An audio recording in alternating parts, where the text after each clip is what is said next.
Represento las calles de mi tierra. Mi bandera, ay, mi bandera. Puerto Rico y todos los latinos. Sonamos donde quiera. What's up, everybody? Welcome to the Sports Jedi Network, Latinos with Wrestling Voices. We got some breaking news that is taking the wrestling world by storm. We saw the cryptic tweet last night out of the AMC account with some background. You look at it, it's indication and teasing with total nonstop action, and they made it official today. TNA Wrestling is making its move to the AMC channel in 2026. They get a TV deal, but first and foremost, we're here to break it down with my co-host, my partner, PGH Chris. Buenas tardes, Chris. What's up? Yeah, no, it's finally here, man. They did it. They finally got that TV deal announced, secured. It's been secured probably for a couple months now, but they announced it. I don't think we anticipated a random day. I kind of just woke up on the snowy day getting ready to shovel and started going crazy online. So it was cool. You know, really, really happy for TNA, obviously. I get it on YouTube TV, which was my problem with AXS TV. Not too many households have it in general, but that was just my concern on what TV deal it was, because look, they're not there, right, in terms of, you know, maybe the Paramounts or whatever. So I was just, you know, where could they go? So I'm happy they got that. And now that I see Stephen Mance's entrance at Bound for Glory, now it makes sense, because they did the Walking Dead tribute. Isn't AMC a Walking Dead, right? Yes. Yeah. So they did the Walking Dead little kind of. I was like, oh, okay. That now I'm putting. I don't know if that's just a coincidence or I put two to two together, but no, it's cool. Good for TNA, man. Good for TNA. Really, really happy. Live every week, which is what me and Kev want, as two people who actually cover the damn product and not just talk about it for 10 to 15 minutes every Thursday night after dark. You know, we are happy that they're live, you know, because you know, clowns like that one clown that got kicked out at the taping, we don't have to deal with you anymore. So you better find some new content, bud. First off. Second, I it's better because we get to sit here on a Thursday night and watch it fresh. Everything's just gonna be more fresh. I'm talking selfishly as content creators that cover the product. Seriously, like, it's going to be just a better overall experience with that, because it's not like, okay, they're taping 2 days of 2 weeks or 3 weeks worth of shows today, whatever. Let's try to avoid this. What could happen? And then this, like, no, everything's going to be just, I like it. No, I so agree with you going week to week, because you have progressive storylines. You know, even if I hate to say it, when they go weeks at a time, you don't know if a talent gets injured. Because let's face it, a lot of the TNA talent takes a lot of independent bookings. And that's a question I would like to ask. We have reached out to TNA office to see if we could get Carlos Silva on interview. He's been on our program before. We don't know if he's doing the media yet. I know he was on Busted Open. We have the audio of it. We'll play that in a bit, of Carlos Silva on Busted Open, where they had a couple questions and answers. We're definitely going to try to play that for you to hear. And what I was, to me, want to ask questions. What happens? All right, you're gonna. He did say specify that there's going to be a 52-week live television show. You know, I'm not going to take his word 52 weeks completely. I can say maybe 49, 50, or even 45 live shows. Okay, I'm pretty sure if it falls on a certain holiday, so forth, I think they'll give a couple time off for talent and all that stuff. I don't know if it's going to be fully here 52. If it does, hey, gravy, you know, as wrestling fans. But I wanted to ask this question to, you know, hopefully I guess we get some answers, or these questions are asked by some of you guys that might have an opportunity to interview them, or you know, or have an opportunity to ask this question. What happens with the talent that's currently on TNA? Do they limit the independent bookings the shows, because if you're going to go live 52 days a week, you need body recovery, and also and then it comes down to wages. Now that they're going live, is there a scale or a changing in the current talent wages, because now they're working a little more extra shows here and there, so are they going to avoid those opportunities, and again, there's nothing wrong with that. I like when turn wrestlers get back to the independent scene, because let's face it, some of these towns don't get the professional wrestling shows there, and for their budget, what we're all screaming to the heavens about how expensive a ticket is. These wrestlers go and they go to these independent shows so you can see your favorites. What happens now with ACW wrestling in Poughkeepsie, New York? Do they get to see Nemeth? Do they get to see these wrestlers in there? And then I have another question that I ask: how is it going to is it a conflict of interest when one of your bookers has too many hats? Your booker or he's part of a really successful radio show Monday through Friday, plus he's an active wrestler still, and you're writing your television show that's going to go week to week. How is that going to change? Is he ready for that big task at hand? I'm going to make a prediction. I could see Tommy Dreamer not being there after the first pay-per-view. I don't know if that's something he's going to want to scale back. I don't know. That's just me looking it from a window outside it, and people have been complaining about his creative anyway in those last few weeks. You can't diminish that he is part of the success. And I also, before we even get to that, let's give our thanks or congratulations to everyone involved here. Last December, this gentleman, no one knew him in the wrestling world, Carlos Silva. No one knew who Carlos Silva was when it comes to the wrestling scopes of work. If you're a fighting, from Pride, from Invicta FC, from the National Tennis, all that, you knew who Carlos Silva was and what he's done. He's a businessman, smart man, who will collaborate and work and get. And I love the fact when we had him on, Chris, he talked about getting 3 months gold, 6 months gold, 9 months gold, 12 months gold, escalating from those golds and reaching for something greater, setting the bar a little higher in short terms without being delusional. They did that under his regime. A lot of people were worried when Scott D'Amore left. What's going to happen with this company? We were some that had concerns as well, because we didn't, again, in the wrestling world, we didn't know that. And my son talked to gave me a little bit of, Victor FC, and seeing what he's done and getting them TV show, getting them a TV deal for Victor on the CBS Sports Network and all that stuff. And Carlos has done that. And it showed with Carlos Silva's connections, getting the UBS Arena for Slammiversary. I don't know if I think they would have been in Windsor, somewhere in Providence in Canada doing Slammiversary if it was still under Scott D'Amore. There's also connections with, when it comes to Carlos Silva, getting the UBS Arena in New York City, and now working for the AMC parent company there on that channel, the home of The Walking Dead, where it was, and Madman, Breaking Bad. Now you're gonna have TNA Wrestling, where they want to dive into the live sporting and live sporting content. James Dolan, who's known for Madison Square Garden, New York Knicks, New York Rangers, all that stuff. I can see now TNA running some shows at the theater at Madison Square Garden.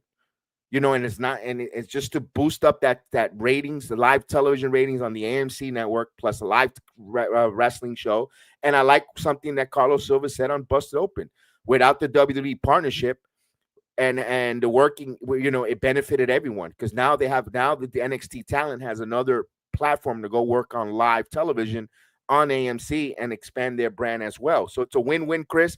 I don't know why the reports came out immediately that they're going to end the partnership, pal, and 60 days clause. They're going to invoke the 60 days clause, pal, and WWE is leaving and not working with TNA. I got to push back. I don't see that, Chris. Yeah. I mean, a couple things. You said a lot there. Couple things. So I'll start with the NXT partnership, since, that's the recent thing you just said. They'd be dumb to get rid of that NXT partnership. It's that simple. The NXT partnership is the reason why TNA not just for what you talked about Carlos Silva, and I'll talk about him in a second. But there's a couple things I'm going to talk about. But the NXT partnership, yes, they'd be dumb to get rid of that because, again, a lot of these matches still could be fresh, both for NXT talent and for TNA talent. Yes, we could argue it benefits TNA more, which it does, but let's not sit here and act like it won't benefit some of these guys like Lexus King, who's not doing shit in NXT. He's doing something with Mike Santana. We might not like it. We might not understand it because I sure as hell don't, but they're doing something. It's giving them opportunities to go to other shows and do something. So that's why I think it'd be dumb to end the partnership on both ends. It's common sense why I think, right, why we think the partnership should continue. And yes, you reporters, yeah, I mean, you guys got fooled with that one. Now, Carlos Silva. Yeah, I mean, I was a Scott D'Amore ride or die. Scott D'Amore made me get back into TNA and to Impact because obviously I've been watching the company since like 07 to 09. And Scott D'Amore, he's a mark. He was giving me Ospreay and Mike Bailey, Ospreay and Alexander, Okada and Alexander. Like he was doing these partnerships with he was doing stuff. Like he got Kenny to go there. My point is, like, I was Scott ride or die. And then, I felt like at the time, why it felt like, how we might feel when TKO, if they take over, which we'll get into that later. But I felt like, who the fuck are these executives taking over TNA? And I just got back into this after not being into it for a couple of years because it sucked. AEW came around, that kind of got my attention. I'm giving this a chance again.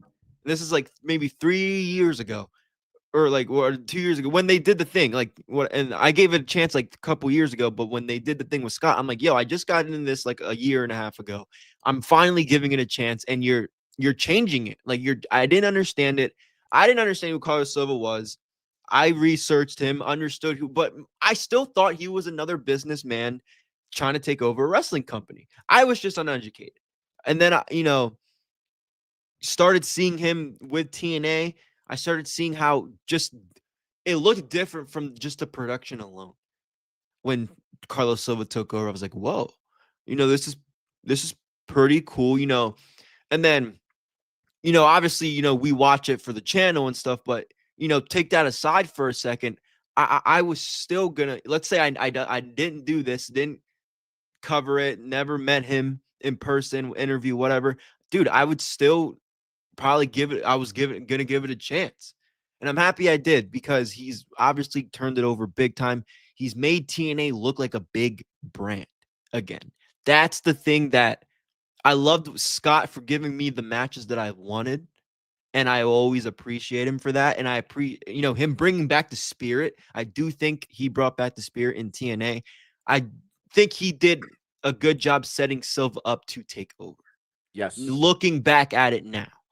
And again, meeting Carlos Silva in person, all that stuff. I fucking love the guy now. I love the guy. And I think everybody, but Matt Hardy said the same thing on Ariel that I'm telling you guys. And this is Matt Hardy, a legend.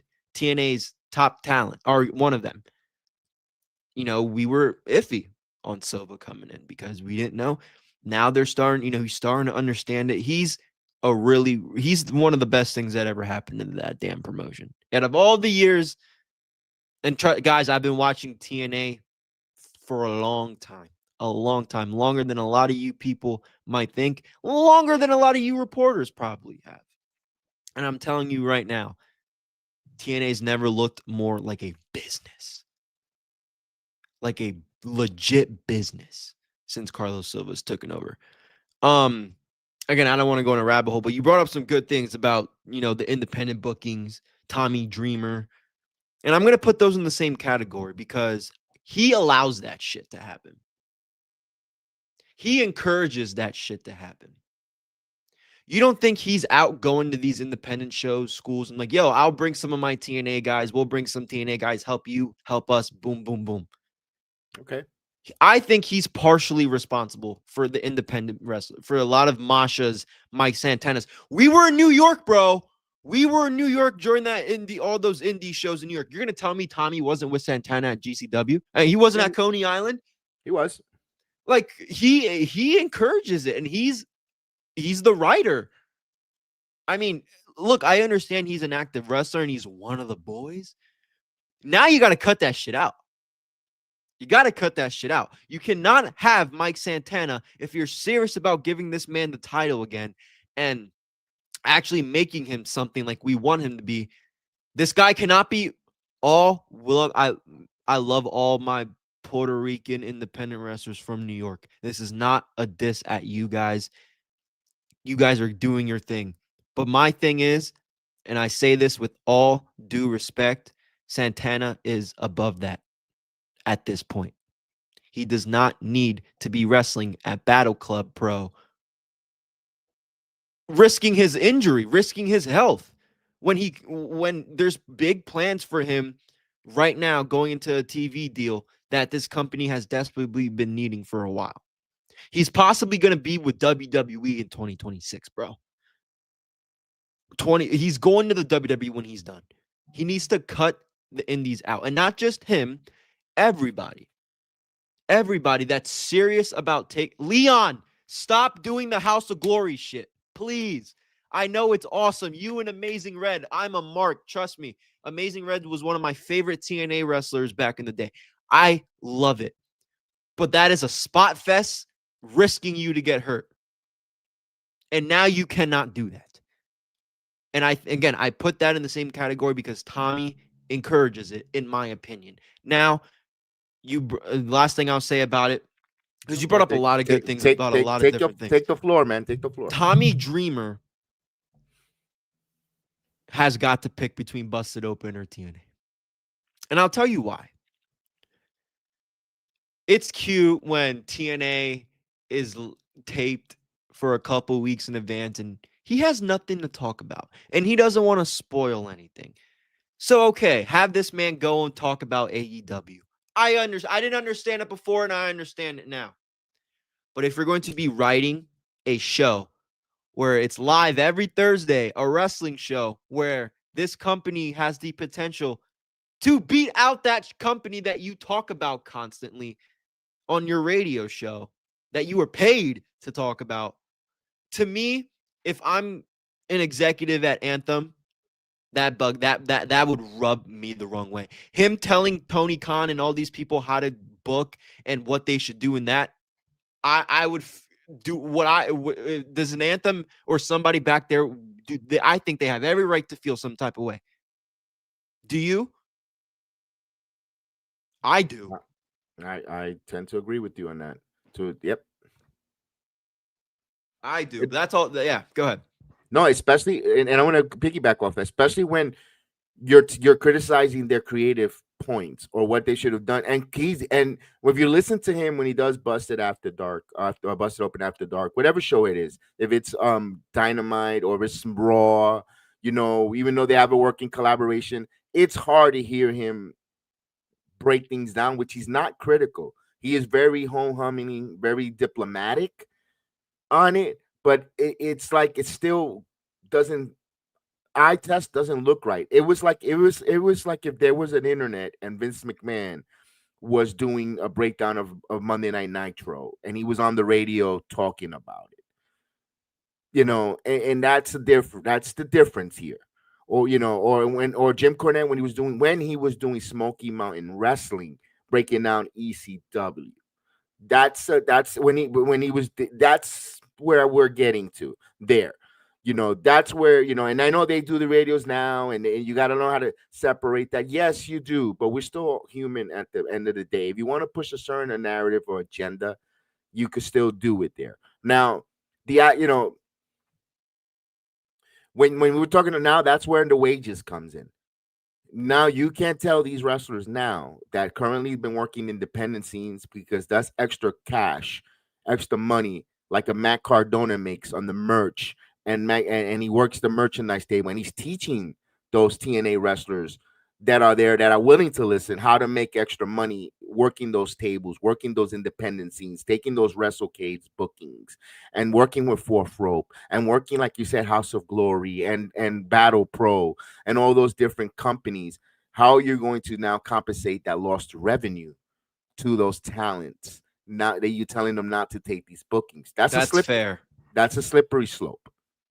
Unless if you give them a 1 year, get it out of your system.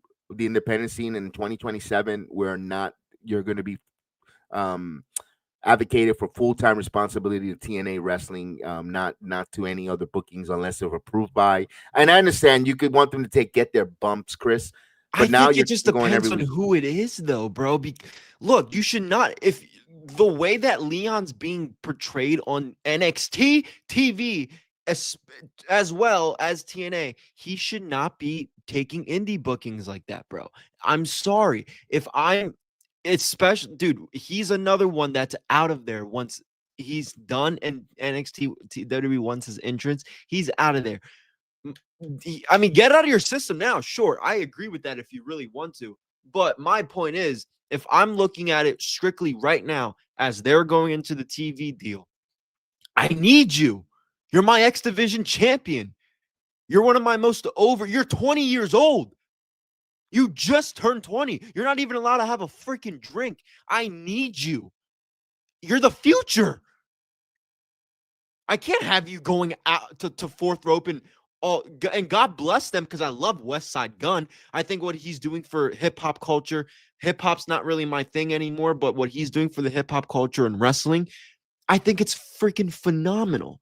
And especially with the guys he rounds, Master P and all these guys that Solid Monster, all these guys that do the House of Glory, respect, because they do good matches. But my thing is, if you're gonna have somebody like Leon or somebody like Nick Nemeth go out there on your show, please have them work with somebody that you can trust. Amazing Red and Nick Nemeth and Amazing Red and Leon. I'm more worried about Amazing Red and Leon because they both like to do fucking spots. But even that Nick Nemeth and Amazing Red match they did that one spot where Amazing Red dove off the thing and they were in a fucking high school gym. Like, one of them could have got seriously hurt, especially Nick, who was on WWE the next week. Yeah. So that's my thing about these independent shows. It depends who it is. If you're somebody on NXT or TNA who's not being showcased on the new TV deal, because now it's not one of those things. We watch it. I'm tired. They're not going to be able to stick a bunch of people on those shows anymore. There are going to be people left out, bro. If Ying Ying, like, she's the champion now, but if she loses that and there's not much for her or Zaya, they're not going to be showcased. They have to showcase the best of the best of the best. No pun intended. And it worries me. It worries me. I just think with your point, it depends who. If you're on the top of the card, I don't think you should be doing these shows, bro. I don't. Especially if you're a champion. Especially if you're a champion. We'll see. We'll see how they go. Again, we're just to rehash that. The new TV deal for TNA Wrestling will be on AMC channel. Of course, we know the Breaking Bad, The Walking Dead, Better Call Saul, all those good shows there. On now they're into the live television where they want to do sports entertainment, sports product there. That's the CFO is James Dolan from either him from Time Warner Cablevision. And New York Knicks, New York Rangers, Madison Square Garden Group. That's a nice. Madison Square Garden owns AMC. Yeah, James Dolan. Now I see why you said the MSG Theater. Okay. That's why I said the MSG Theater. Small steps. You're not gonna get. I the didn't garden. know that. You're not getting the Garden, pal, because you know. No, right? But no, the theater's perfect for. It looks. It's fine. If it works for NXT, it's definitely gonna work for it. And it brings me to this question. And I know Carlos Silva is very smart, but again, he has nothing to do with the creative decision of who wins and who loses. That's a separate, and I like that he lets them do their thing. Now I know it's easy to look back at history, revisionist history or short-term history and question. You had a chance and you still have a chance You had a chance to get everyone even more excited and steal the New York City market, which the New York City market, I'm gonna be honest with you, for wrestling is still up in the air. It's no longer WWE territory. I'm sorry. I know they're gonna because and That I'll I give you agree with. I thought you meant the New York market as a whole is up for air in terms of not being as popular because no, no, New it's York wrestling. is No, wrestling is stupid popular popular, in New York. Yeah. but No, I agree. but it's not dominated by the WWE. And Mm. case in point is they have the ticket sales for Monday Night Raw in Brooklyn at the it's not moving, and it's been No, only the Hammers, dude, AEW's moving their Hammerstein tickets. but they're not moving the Monday Night Raw Netflix at the Barclays Center. And no, they're only 4,000 tickets. Even and they had to announce the match last night on Raw, and they still haven't done any much of a dent in the ticket moves for that venue. My case in point, why I bring that, you had a chance last July that passed, to really captivate that New York City market. And again, the business decision and PR is totally different from creative. They should have put the top Mike 1010, especially if you knew what you were getting now. Mike's, because they would have been excited. New York City, those people there. Oh man, and Mike is your champion. You announced this New York this deal, possibly some theaters in Madison Square Garden in the future, and then people will get excited. Now I'm gonna ask you this, Chris. I know we're not, but if they announce UBS Arena again for Slammiversary again, I think they'll be a buzz, but I don't know if they'll get this the 8,000, 7,000 plus buzz. I agree. That's No, the I one agree. I thing. mean, if they announce UBS again, I'm not gonna lie, I would go. Okay, I would it go. was a beautiful arena. I just I can't would go. afford it. I would go. It's Amtrak. It wasn't a big deal traveling there, so I would go again. Yes, especially if the opportunity to cover it for the channel. Absolutely, I'd fucking go there for the weekend. But it's like I agree. I don't know. I'm sorry if this is so redundant for you guys, but we were there, and you guys have got to understand this. It felt like a hangout at that UBS arena. Like I've been to so many wrestling shows. I've been going to wrestling shows since like 2010. I go at least once or twice a year. A lot in my hometown were people that I know, like I see around town, around, like, hey, well, like, whatever. Dude, UBS Arena was the best vibe I had going to a wrestling show in terms of everybody was there to see Mike Santana win the world championship. You had it. Look, and I hate to bring this guy up. You had a guy from New York that does not leave his house come allegedly to in the area to see Santana win. You had all these people that don't cover the show just to see Santana win. I don't know if they could recover from that, is my point. I don't, because if let's say they do announce UBS again, and I do go for the channel, I don't expect to see half the people we saw there to begin with, especially if Santana's not champion, especially if he's not fighting for the championship. If he's just there in a match. I mean, people might go because it's wrestling. I don't see Subway Mania being there like they all were, like all hanging out. And I just don't think it's gonna be as good as it was the first time because people thought Santana was gonna win the title. So yes, he should have won it at UBS. Yes. We tried making sense of it. Now looking at it, we were right in our initial thoughts. He should have fucking won. No, but he has it here. My point is they have an opportunity to capture that New York City market. I don't know if they can though. And But look, Long Island Mhm. isn't look how many people were, I'm not saying they had travel issues, but it's not an exact close. I don't correct me if I'm wrong. I don't know if it's not exactly close to most people that from like. But the UBS, no, it's comfortable. Is it? Is it okay? The train, Is it okay? the Metro North and the Okay. LIRR, the Parkway that it's right there in the borderline of Queens, with the airport for Okay. myself was closed. No, it's a very good place. The Throsneck Bridge is not right around the corner from there. That Right. takes you into the Bronx. If you're coming from New Jersey as well, it's not a bad. It's a Okay. really good location. Okay. I'm afraid. And listen, this is another thing that I hope TNA does a better job. They gotta stop going to these certain arenas or these small venues or these venues that These Rhode fucking Island. universities. They go to universities. They go to universities, which I kind of respect, and I kind of have a soft spot for, especially for Full Sail Right. University, where my son graduated recently from there. So he's an alumni of that school. So if I could have wrestling there, and selfish reasons, because I live less than 4 miles away from there, 5, give or take, and it's close to me. And I know some people there was reports or there was rumors that a talent from TNA felt that the Full Sail was a little bit underwhelming.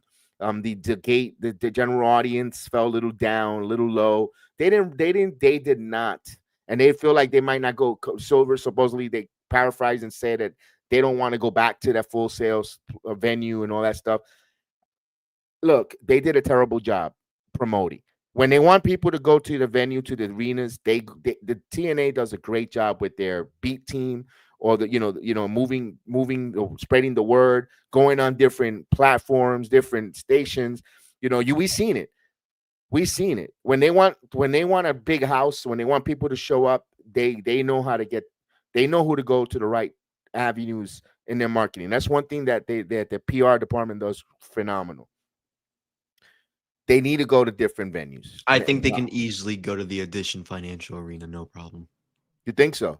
Yeah. If for a pay-per-view, if they did if they did maybe a Bound for Glory in Orlando, yeah, you could easily. World's End looked good. Yes. When they did. We covered it. It was one of the first AEW shows. My sons went there. Your sons were there. Yeah, my uncle he was in the area. A lot of people were, there with he saw the All Elite Wrestling trucks. Like, they could do that with TNA. I believe get the momentum going in October, somewhere like that. I think they could do UCF. I do. It looked good on TV for AEW. It's easy as fuck. Now it's a college, but that is a really big college. It will look good on TV. Look, I don't mind the colleges. I don't. Bro, if I'm at one of these universities and I'm a wrestling fan, I can just get out of my dorm and buy a ticket and go. I love that for the college kids. I love that. No problem. But again, I want it to look good on TV. I don't want it to look like an indie show. And not saying that Full Sail does, because Full Sail is a beautiful college. It's so I'm talking about like Rhode Island looked like a fucking indie show. But let's face it, I was at the venue for 2 nights. Mm-hmm. The crowd wasn't there. That's I'm gonna be honest with what you. I was gonna. That was the crowd that we tried to get it loud. We were loud at times. We were doing great. The general audience didn't show. I thought, one of the rare times that I got to say that they didn't really promote TNA in Orlando for that Full Sail. And look, and I told you this off air. I'm gonna say this now. They had an opportunity to really, I don't know, because they didn't want to step on NXT's toes or to WWE area. Look, it's about making money. If TNA is hot and people want to spend money to see, and especially if they were gonna have TNA NXT talent there, I question why they didn't promote in Orlando. As soon as Bound for Glory finished and Mike Santana was your world champion, they took a month off or 6 weeks, whatever that month time lapse was. But during that time, they sent him to El Paso. He was on the radio station. They announced, which I like, they're having the toy drive coming up for in El Paso. They did it months ahead. Great. But where was the promotion in Orlando? And I was telling you this, 2 weeks after, 2 weeks after Mike won the TNA World Title in Orlando, it was Lion Heritage Month, and we do what's called El Festival de Calle Orange. That's the festival of 8th Avenue in downtown Orlando, where we get nothing but stages with all types of Latin festival music, hip hop as well, culture. They should have had Mike go on Rumba 100.3, which is the biggest Latin station that plays salsa and reggaeton and more. And he could have easily promoted as your first TNA Puerto Rican world champion, and he was going to be in Tanima. He was going to be there with his TNA title, bro. They could have done that. They could have handed out 150, 200 tickets to the Full Sail show to people in attendance. Come see the Boricua. Come see, we have a Boricua as a world champion. TNA, Full Sail University. Everybody knew where Full Sail University. Everybody in Orlando, Central Florida knows where Full Sail, because it's one of the most prestigious colleges, university in Central Florida get in. Not just anyone walks in and gets to go to that school. It's a prestigious school, and you've seen with Black and Gold history and so forth. If you would have told people one of ours is a champion, TNA, they will go, because TNA used to be home. Orlando used to be TNA's home. And if you say, oh, they're back, yeah, now we got a Boricua in charge. Those, I could say you would have got at least 700 of those. I think there were like close to 10,000 people in that show, in that Calle Orange. It's massive. It's a big deal. They do that. Again, taking the temperature. No disrespect. El Paso, great. I'm glad they're doing their toy drive and they're doing the charity. But let's face it, that's Mexican territory. And it's not a try to. He said this. Mike is Boricua. Yes, we are Latinos. We speak Spanish. We love the Spanish culture. But that was a big missed opportunity where you could have sent the Boricua to promote in Orlando, where there's a lot of Boricuas here, to come out to Full Sail, and maybe would have got a better general audience, better gate, better attendance, and maybe they would have not felt a little down. I hope El Paso brings it, because they put a lot of eggs in that basket for El Paso. Look, I know that Genesis is going to be in Dallas, Texas. And for some reason, they thought Dallas, Texas was a great venue last year. Personally, I thought it was mid. I hope I'm wrong. I don't think Dallas is the great stuff that they think it was when they did it last year. And they're back there again. Okay, they got to stop with this Windsor or the Ontarios. Those shows, those places suck. They don't bring a lot of people in there. You got to try some other. There's people in Northern California that's dying to get TNA to go there. Try a different venue. I thought they did good in Southern California. I thought they did a good job there. Now they're going to New Mexico. Let's see. Hopefully New Mexico shows out and goes and generates a buzz. They got to try. They got to go to Detroit. I know they did that Detroit in that college. That looked really good. Hopefully they go back to Detroit. Go to these other Let's see where they're going to expand in this new 2026. No, I agree. I would like different venues. No Palms.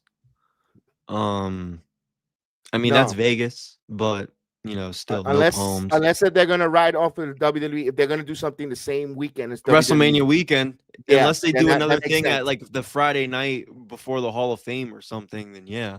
Yeah, because then you have all the talents in there, and some of the guys could go assist Bubba Ray's Sausage Fest on the rooftop on the Palms. So it'll help out. It works. No, I agree, but no, yeah, we'll see. I'm excited though to see where TNA is gonna go in 2026 with the TV deal. Now, one thing they didn't tell us, where is and one thing that we do know, they're gonna change now from 9 to 11. For me, that wakes up at 3. It's a little rough, but I like the product. I'm gonna sacrifice 9 to 11. I mean, here's the one thing that I can say: goodbye, little kids, to watch TNA. That's the problem. That's a little bit of an issue. Year, yeah. That's a little bit of an issue. Goodbye, little kids watching TNA. You're not gonna have the little kids. Joe Henry's no part of the company, but my point is that a lot of kids like the Joe Henry and all that stuff. You're not gonna have the little kids. It's a little bit past their bedtime. So are they gonna get edgier? Is the first question. Is they gonna incorporate more blood now? Because they like to do. Sammy Callahan is still part of creative, and they like to do those crazy matches. You got Mance Warner, the Southern Psycho, who's a maniac. I wonder if they're going to go to a little risky, a little more adult type of TNA. I hope. Okay. But I don't know. Second, We don't know if the pay-per-views, because Carlos Silva told us ourselves when he came on and he joined us. Whenever they do the live event on a Friday, he refers them as PLEs, and on the weekends are pay-per-views. He clarified and he mentioned why they were, and why he calls them this way. There, you could check our interview here on the Sports Jedi Network. That was back in July when we had Carlos Silva, a week before the Slammiversary festivity, before we met him at the UBS, and then I got to see him in Orlando when he came for the Full Sails tapings as well. Brandon Schultz, I see you in the chat. Mets, I see you guys. I wanted to shout you out. We see you guys in the chat, but we want to get to our conversation that we're going. And then secondly, are they going to be on the TNA? What happens to the TNA Plus app? I've said this plenty times, Chris. I have to renew. That's one that I answered. That's one that I had the question for. Was the TNA? Yeah. app. What do you think is what do you want, and what do you wishing for or hoping for? I still think people like me that didn't have access, they had the TNA Plus. I think they should keep it. I don't know if everybody has AMC. I know we do. But I think they should, no commercials. Hopefully they keep that format like they still do. Maybe just keep that as an option. That way you can get the library. So I don't know. It's going to be, I have that same question about the TNA app, but I hope they keep it. Look, I liked it. I had no issues subscribing to the TNA Plus last year. I got my money's worth more ways than one when it came to TNA app. Be able to see that, because when they went to AXS TV, they changed the time slot to 9 to 11. They were ready. If you had AXS TV, I have the best of both worlds. I have DirecTV and I had AXS Television, so I got to watch it there. And then I still purchased the TNA Plus app because of the live events, the premium live events, getting Slammiversary, getting Bound for Glory, the pay-per-views as well. So I said, you know what, it was a great investment, and I got to watch it live at 8:00 when they aired it. And also, other programmings, like you said, if you were a Plus app member, you got to see Fade to Black when it came out, all that good stuff ahead of time. So that was a great thing. Where they go with it, I hope they stay as a separate entity. I don't want them to go on the AMC app. I don't, for some reason, I do not want it on the AMC app. I want TNA to have control and what they want to put their TNA, and if they want to go, I hope personally, I just hope that if they do the PLE there on Fridays, and it's the TNA Plus app, it also helps. It also makes people purchase your TNA Plus app because you got to get the pay-per-views and the premium live events there, and AMC separate. Because let's face it, AMC. Why would you want to get the AMC app with so many apps? Because TNA is going to be there. I hope it keeps it separate, because then you really are a true TNA Plus or TNA fan.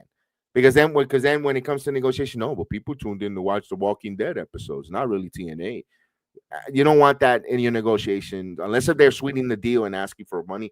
I didn't see the figures, how much money they got for the. I heard reports 30 mil. That's not bad. Not bad, because I thought it was, because what was it? First we heard it was 10, 15 million. I heard it was 30. 30 million per year. That's the one. That's what I saw. It could be. They're all these reporters, Alba and all them. They're kind of in a fight, in a dispute right now, because Silva went on Busted Open and kind of debunked a couple of things. So here we go. Speaking of that, I have the audio. We could play it, and then we could listen to it, and then we'll react real quick. So here's the audio earlier, courtesy of Busted Open from Sirius Satellite Radio. Carlos Silva joined them, and it's going to be a short one. Here it is. I've seen it even as we filled up these buildings. You were with us at Bound for Glory, and it was such a great night. And I know you and the Hardys and everybody else felt that energy from the crowd. Now we're going to feel all that energy from the audience from AMC as well. Is this relationship with NXT going to continue? Absolutely. It's a big part of helping us get this That was deal. one of the first ones that they debunked. It's a big part of now being able to almost give back a little and provide a big platform for some of those superstars as well. And so absolutely, the storylines, the things we're doing together, they're just going to continue to grow into 2026. I mean, like you said, Dave, the last 5-6 months have been awesome. And I think there's more to come. And 2026 is just going to build off of that and be even bigger. It was There you go. So we heard him say that, Chris, that it's going to continue, and it's just going to continue to build on it. That was one of the because one guy came out and said they're going to end their clause. They're going to exit their clause 60 days from now, and it's over. WWE doesn't want that partnership. Like I said in the beginning, that'd be the dumbest thing to do. And I gave you reasons why. It benefits both companies. Exactly. Especially NXT. What did he say there? It continues storylines. Something that we've been saying about them. They need to go live. It kills the storylines. He says it continue. And Carlos Silva even used verbiage with wrestling terms. Continue storylines, where he was getting ridiculed that, oh, he doesn't know the wrestling vernacular and the vocabulary. Oh, how dare him. Now he actually spoke like a guy who's been a veteran in the wrestling business, talking about working storylines from week to week, from show to show, benefits. More eyeballs. The WWE's going to get eyeballs on the product as well for the kids, for the younger talent. Because guess what? When they finally show up to the main roster, you're not like, who? Who's this? You've seen them. You've seen them wrestle on TNA. Wasn't he on TNA Wrestling on AMC? But now he's in it's a win-win. It's nothing but a win-win situation. Now, if you're in your feelings and don't want to see TNA work with WWE, that's a different story. You could try to spin the narrative, but they have a working relationship. I don't know what to tell you. I mean, tough cookies. They're going to continue working with each other. Yeah. No, and as they should. Of course, they could do that. Now, going forward, they have to end, though, this invasion type of thing. I hope they want to work with each other and work stuff here. Let's talk about tickets are going on sale, I believe, this week for Dallas for their first show. It's going to be January 15th. January 15th from Dallas is their first live television show. Knowing the buzz and the sugar high that wrestling fan gets and the fear of missing out, the arena holds anywhere from 4,000 to 40 to 5,500. What do you think they're going to get in that building for the first live episode?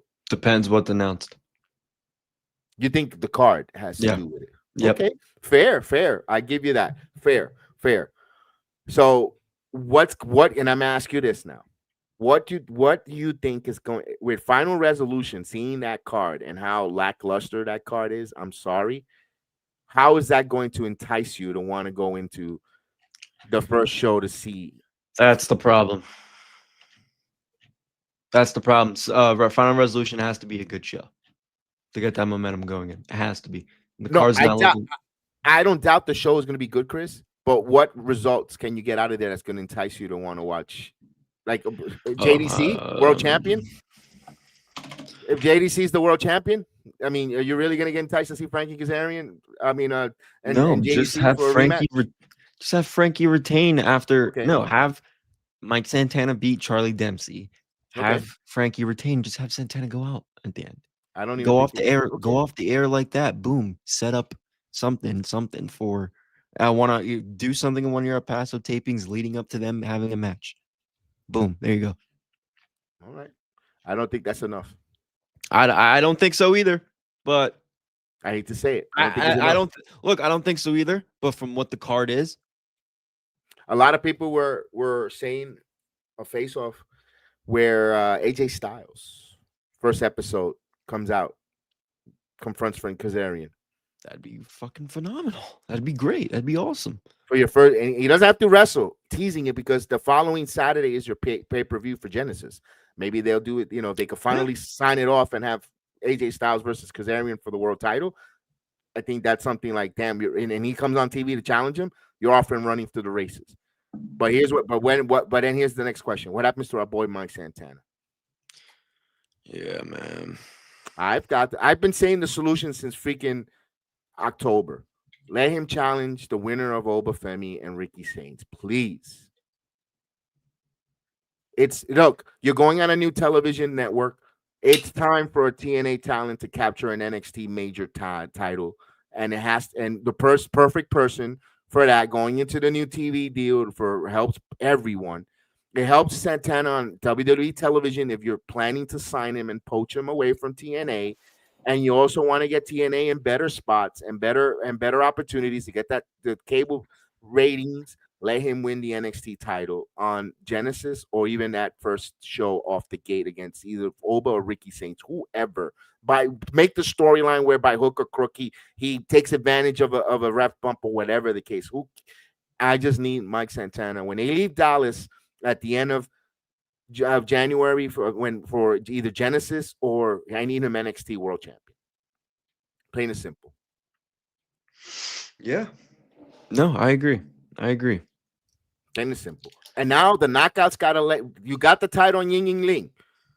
And I know people saying WWE did good business because they allow Ying Ying to win the title back at Madison Square Garden. She's the champion.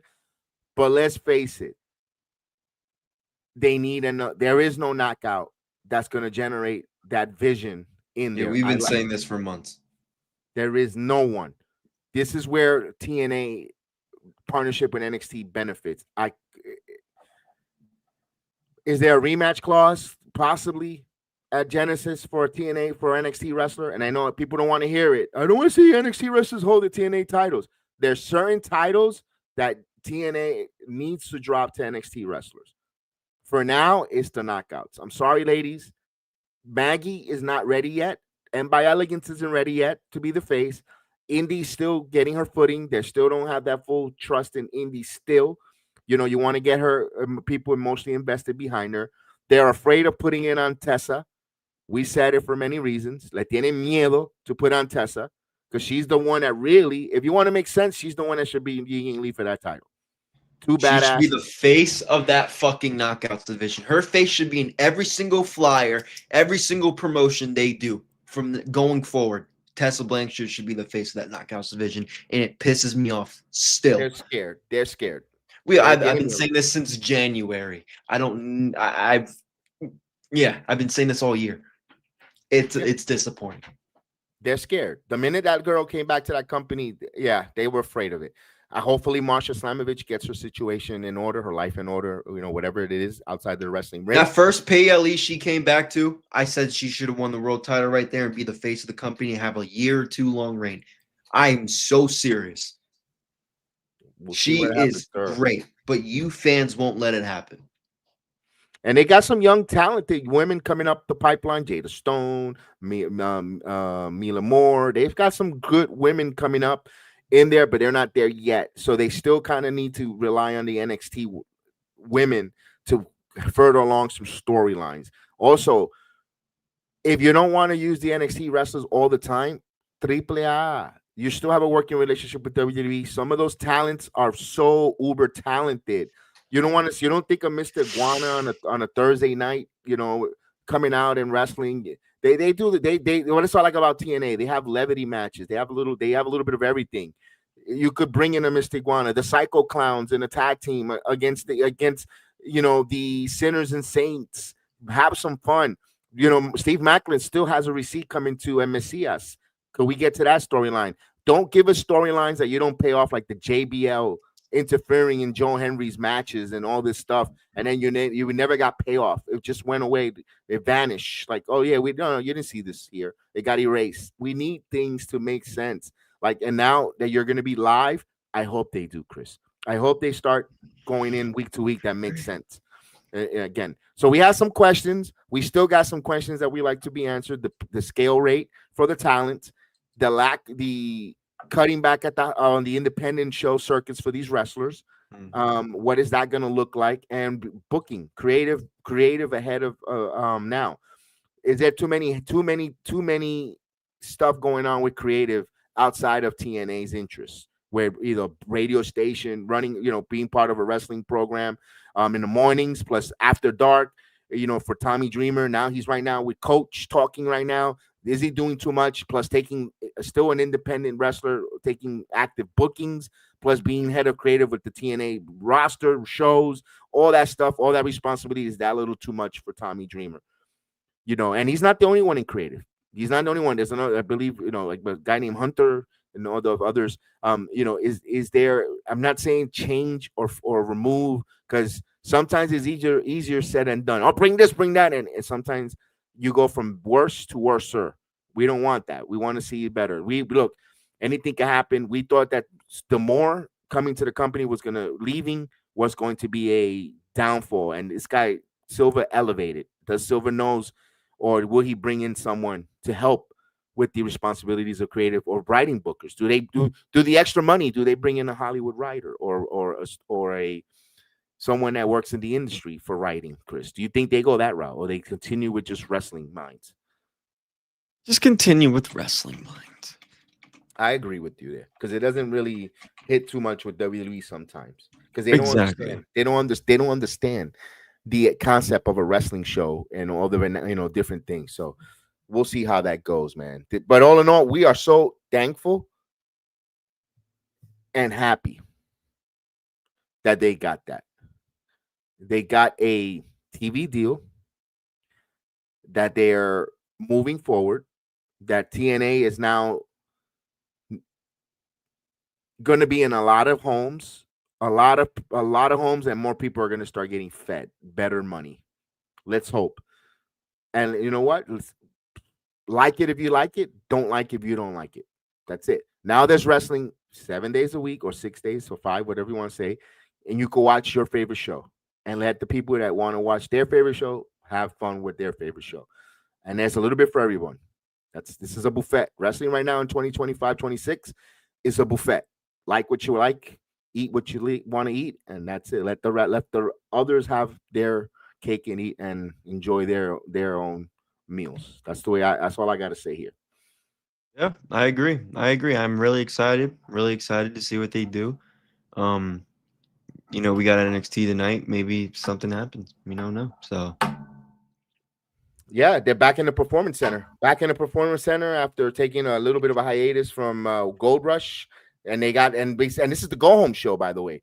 It's the go home show for Deadline, and they have not done a good job promoting it, because if you don't really know that this Saturday there's a pay-per-view or PLE from the main roster, they have not done a good job with it. But yes, the Iron Survivor, which a TNA participant in Leon Slater is going to be in it, so that's going to be interesting, and we'll see where it goes from there.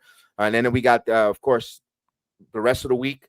Tomorrow we got Dynamite, then they got the TNA. I wonder if they're going to address that and talk about that. I'm pretty sure they'll talk about it, but they won't show any clips, because it's going to be part of them in Full Sail. They're fine, and then boom, and then they'll go into their live event on Friday for Final Resolution. So with that said, we want to say thank you guys. Appreciate for this emergency pod, or just coming in talking about the big news for TNA. If you have been under a rock, TNA moves to AMC channel in 2026.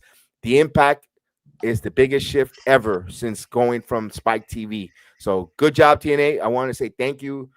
Good job for all the people working hard in TNA, from Carlos Silva, Ross Foreman, for again the creative, the Tommy Dreamer, and all the talents that your guys hard work, men and women in TNA, to put on a show each and every week. You guys earned this, and it's been a pleasure watching you guys, from AXS to watching you guys change the name, change the titles, and where you are now, and where you're going to continue to go. It's been a pleasure watching on the ride, and I can't wait to continue to seeing the growth and the higher expectations and the goals that you reach each and every month with this company. So thank you so much, man. We'll see you guys a little later tonight. I am BX Sports Jedi Kev. This is PGH Chris. We'll see you later on esta noche. Have a good one. Represento las calles de